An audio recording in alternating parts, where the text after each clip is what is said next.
Bonsoir, j'espère que vous allez bien. Alors aujourd'hui, on va revoir la partie de variation parce que là, c'est expliqué avec un graphe et tout pour passer à un nouveau paragraphe. Donc là, quand est-ce qu'on dit donc variation d'une fonction, ça veut dire quoi? Ça veut dire que soit la fonction elle est croissante, soit elle est décroissante, soit elle est constante.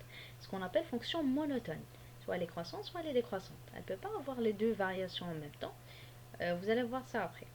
Alors, pour dire qu'une fonction, soit elle est strictement croissante ou bien juste croissante. Alors, c'est quoi la différence? En fait, si on a ce symbole-là avec le strict, ça veut dire strictement croissante.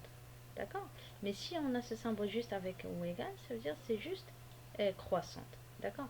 Donc, si on a deux éléments qui appartiennent à i, tel que x1 il est inférieur à x2, si j'introduis tout ma fonction et j'obtiens toujours que fx1 est inférieur à fx2, ça veut dire qu'elle est, dans ce cas, puisqu'elle est stricte, strictement croissante ou bien juste croissante. D'accord? On dit aussi que la fonction croissante, elle conserve l'ordre. Tandis que si la fonction elle est décroissante et j'obtiens deux éléments, x1 inférieur à x2, si j'introduis ma fonction, ça s'inverse. Du coup, là, je parle d'une fonction qui est décroissante. Elle inverse l'ordre. Donc, celle-là, elle est strictement décroissante.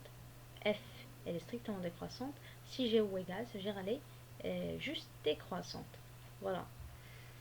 Donc, dire qu'une fonction est constante signifie que quoi? Si je prends ces deux éléments, j'obtiens le f de x est égal à f. F de x1 est égal à f de x2. Ou bien, je peux l'écrire autrement, f de x1 est égal à k, tel que ce k, il appartient à R. Ça veut dire que la fonction, elle est égale à un réel, elle est constante, d'accord? Donc ça se représente par une droite. Donc on va voir cette illustration. Donc on dit une fonction définie sur un intervalle i est monotone si elle est soit croissante, soit décroissante. D'accord? Donc on part juste d'une seule variation pour parler de la monotonie. Bien ce qu'on appelle ratiba. Ratiba. Et généralement ils disent ratiba qat'an pour strictement monotone. Donc dans ce cas-là, j'ai une fonction qui est croissante. Donc j'ai une fonction qui est définie sur l'intervalle. Peut-être pas exactement parce qu'elle est kharij. Donc une fonction qui est définie. Voilà, c'est pas sur AB exactement. Donc, dans cet intervalle, elle est croissante. Ici, elle est constante. Ici, elle continue sa croissance. Là, elle est croissante. Il y a ce point-là. En fait, vous allez voir ça après parce qu'il est pointu. Donc, on ne dit pas qu'elle est continue en ce point. Et après, elle continue sa croissance.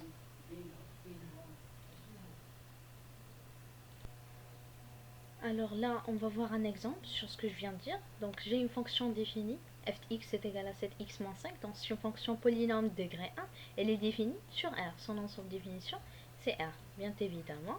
Alors si on prend pour savoir est-ce qu'elle est croissante ou bien décroissante, alors on peut voir, on peut le faire avec le taux de variation que je vous ai déjà expliqué dans l'autre vidéo. Sinon, on peut prendre deux éléments qui appartiennent toujours au même ensemble de définition d'EDF, qui est R dans ce cas, tel que je peux prendre x1 inférieur à x2 comme je peux prendre x1 supérieur à x2. Ce qui m'intéresse, c'est que je dois faire attention, voilà, je dois faire attention au fait est-ce qu'elle va changer d'ordre ou pas. Est-ce qu'elle va rester toujours inférieure ou bien elle serait supérieure dans un cas. Donc là, j'ai le x1 qui est inférieur à x2. Si je multiplie par 7, 7 il est positif, donc ça ne change pas d'ordre. J'aurai toujours 7x1 inférieur à 7x2. Donc, si je soustrais le moins 5, donc 7x1 moins 5, et de l'autre côté 7x2 moins 5, donc celle-là, ça représente le f de x1. Celle-là, ça représente le f de x2. Donc j'ai obtenu que f de x1 il est inférieur à x2. On a débuté, on a initié du fait que x1 il est inférieur à x2. Et on est arrivé vers le fait que f de x1 il est inférieur à f de x2. Donc elle n'a pas changé d'ordre, donc elle est croissante. Et puisque j'ai ce symbole, il est strict, donc elle est strictement croissante. Bien sûr sur son ensemble de définition qui est R. Le deuxième exemple, c'est que on a une fonction g de x qui est égale à 2 sur x, d'accord? Donc pour qu'elle soit définie, le x il doit être différent de 0. Autrement, son ensemble de définition, c'est R étoile, R privé de 0. Donc on va étudier les variations sur 0 plus l'infini indépendamment et puis sur moins l'infini 0. Alors si j'ai les deux éléments qui appartiennent à 0 plus l'infini, je prends x1 inférieur à x2. Donc si je fais leur inverse, j'aurai 1 sur x1 qui est supérieur à 1 sur x2. Donc là, elle a changé de signe. Pourquoi? Si on prend que 1 il est inférieur à 2. Si je les inverse, j'aurai le 1 sur 1 supérieur, bien sûr, à 1 sur 2. 1, il est supérieur à 0,5. Donc, si je multiplie là par 2, 2 il est positif, donc ça ne va pas changer d'ordre. Alors, celle-là, ça représente le f de x1. Celle-là, ça représente le f de x2. Donc, on a débuté par le fait que x1 il est inférieur à x2 et on est arrivé vers le f de x1 il est supérieur à f de x2. Elle a changé de signe, donc elle est décroissante. D'accord? Elle a inversé l'ordre. Donc elle a inversé l'ordre, mais si elle a changé de signe. Donc elle a inversé l'ordre, ça veut dire elle est décroissante, et puis ce qui est strict, ça veut dire strictement décroissante. Voilà, c'est ce qui est dit sur 0 plus l'infini. Alors si on prend des éléments de moins l'infini 0, moins l'infini 0, x1, x2, tel que le x1 il est inférieur à x2. Alors si je les inverse, j'aurai 1 sur x1 supérieur à 1 sur x2, pour la même raison que j'ai expliqué tout à l'heure. Donc si je multiplie par 2, 2 il est positif, donc j'aurai 2 sur x1, il est supérieur toujours à 2 sur x2. Celle-là, ça représente f de x1, celle-là, ça représente f de x2. Donc f de x1 il est supérieur à f de x2. Donc aussi sur cet intervalle moins l'infini 0, elle est strictement décroissante, puisque là j'ai le symbole strict. Bien.